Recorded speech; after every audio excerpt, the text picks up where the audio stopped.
If you are concerned about climate change and you believe that electric vehicles benefit the planet, are you right? When you consider everything that goes into making an EV, does the planet really benefit? Should we shift as soon as possible from a fossil fuel-based energy to so-called renewables? My guest is an independent investment banker with Fieldview Capital, which he founded in 2008. After brokering oil and gas transactions in excess of $100 million, he shifted his focus to become an energy developer.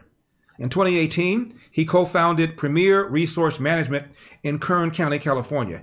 It is developing a clean power project in the state. Please welcome Mike Umbro. Mike, first give me your take on climate change. Do you believe it is a real concern? Do you believe it is a major threat to the planet?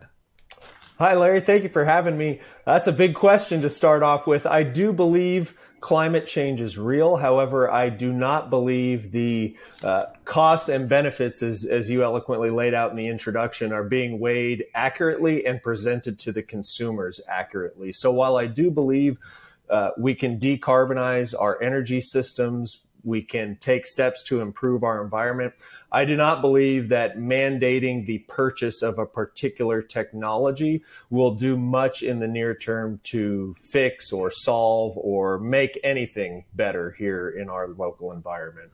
Mike, talk to me about the costs that go into making an EV that people who tout EVs are not taking into consideration. Yeah, I think the costs, not only are they financial costs, a typical electric vehicle will run anywhere from $6,000 to $15,000 more than your standard internal combustion engine, but the environmental costs of mining the rare earth minerals and the other minerals that are required to make large battery packs is often offshored to other locations. So environmental costs are things that we have a very weak handle on by the time that electric vehicle or product gets to our shores here in the United States. What are rare earth materials, and what rare earth materials go into making an EV? And I think you mean EV battery. Absolutely, yes. And an EV battery in a vehicle is much the same a battery we hear being used to back up the utility grid. So it's essentially how big that battery is being constructed.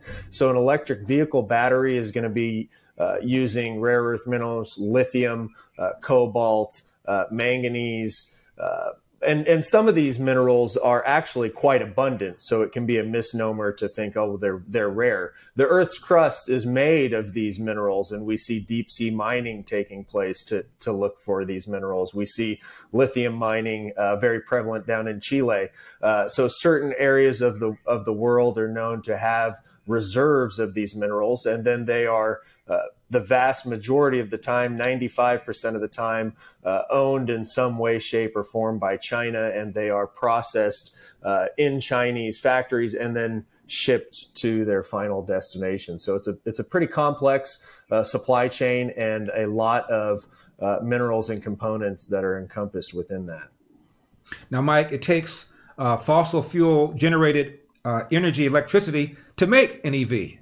Right. Absolutely. Absolutely. Or to even charge it. In California, 43% of our electricity grid is powered by natural gas. So even to charge your electric vehicle. And of course, as you say, to make the batteries, you're talking about diesel machines in mining settings. You're talking about bunker fuel that's moving the cargo via big ships and container ships. You're talking about the energy mix of a country like China, which is predominantly coal and natural gas fired electricity. So the entire supply chain is fired by fossil fuels. And then, of course, getting that battery and that electric vehicle back to the United States, where it will then be driven and powered by fossil fuels on the electric grid. Is there a national security angle here too? Are we becoming more and more dependent on China for these EVs and for the components that go into EVs, including the rare earth? I think so. I think that's a concern in terms of the particular minerals used to make the electric vehicle. But I also believe it's a national security risk as we limit the production of our own fossil fuels in the name of the climate. And those two, rallying cries are very closely linked together. We need to switch to electric vehicles. We need to stop producing our own fossil fuels. So now we are feeling the pain in the form of skyrocketing bills, whether it's utility bills or the cost to buy any vehicle now, as we see how expensive all vehicles have become, but then also to fuel them. And that would be, if it's an EV on the utility grid, those prices are going up. And then for those of us that just want to drive the car we've had for several years, the cost to do so is going way up. And it's a big concern, because as the consumer in the United States become weaker, we are prone to national security risk. Absolutely. How good are the cars? How efficient are EVs? If you want to drive coast to coast, can you drive coast to coast in an EV as readily as you can in a gasoline powered car, Mike? Not at all. I think we're very quickly sold the benefits of a long range mileage wise for electric vehicles, but a lot of times that doesn't factor in the terrain you're driving or the temperature outside. They perform very poorly in cold temperatures. So we see in California, you probably have the best climate of any state to experiment with electric vehicles, because you have pretty moderate temperatures throughout the year. And so we're rapidly adopting the mandate of 2035 going 100% electric vehicles. But I think it's very worrisome. There's a lot of costs that are hidden up front and long term that are going to be continued to be exposed as we make this quote unquote transition. Got a question for you. Are you concerned with stock market volatility?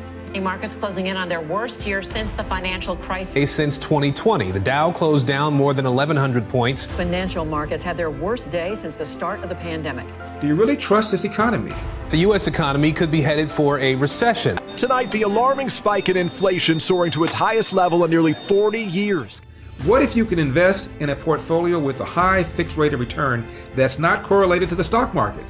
Well, you can turn your monthly income on or off, compound it, whatever you choose, and get this, there is no loss of principal if you need your money back, and absolutely no fees. Just log on to investyrefy.com.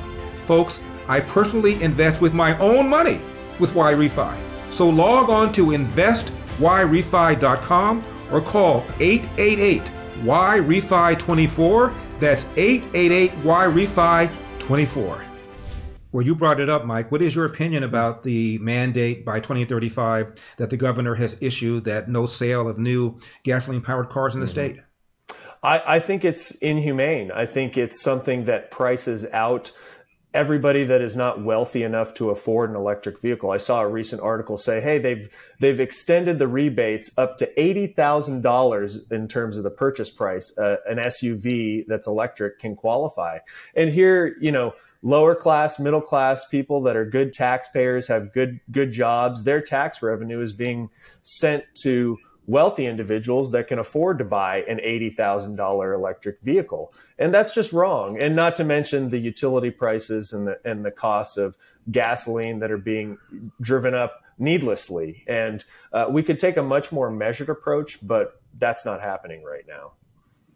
Why are EVs so much more expensive than a comparably sized gasoline-powered car, Mike?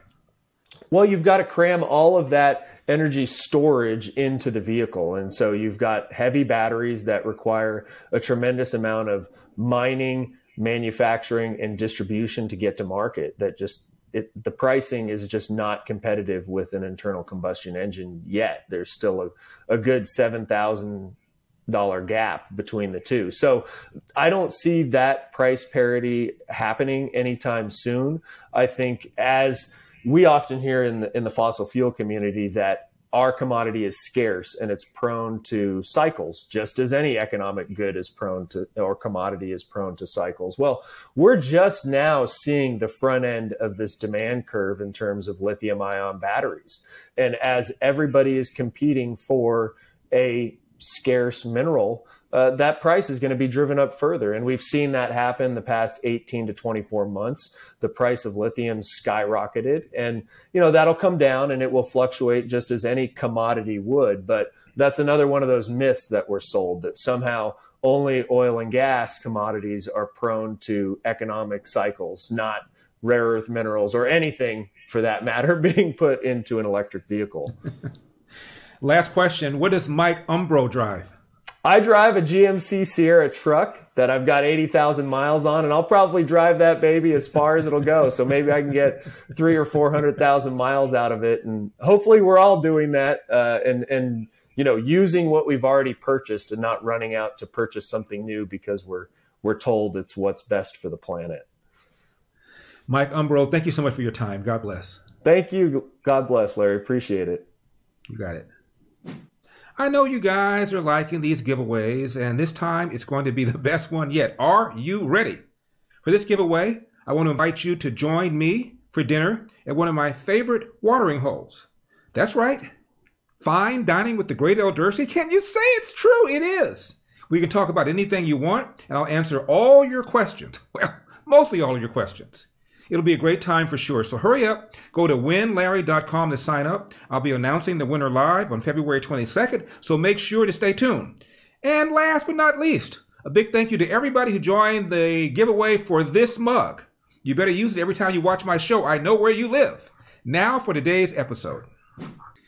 Now, you know you love the show, so hit that like button and hit that subscribe button. And then make sure you are on our mailing list, because every now and then, for reasons that escape me, YouTube seems to have issues with some of our videos. So to make sure you never miss a video, get on our mailing list. And you see that little round donate button? Hit that, throw a little something in the tip jar so we can keep hard-hitting programming, honest programming coming at you. Larry with Epoch.com, Larry with EPOCH.com, Larry with Epoch.com. I'm Larry Elder. This has been the Larry Elder Show. Remember, we've got a country to save. See you next time.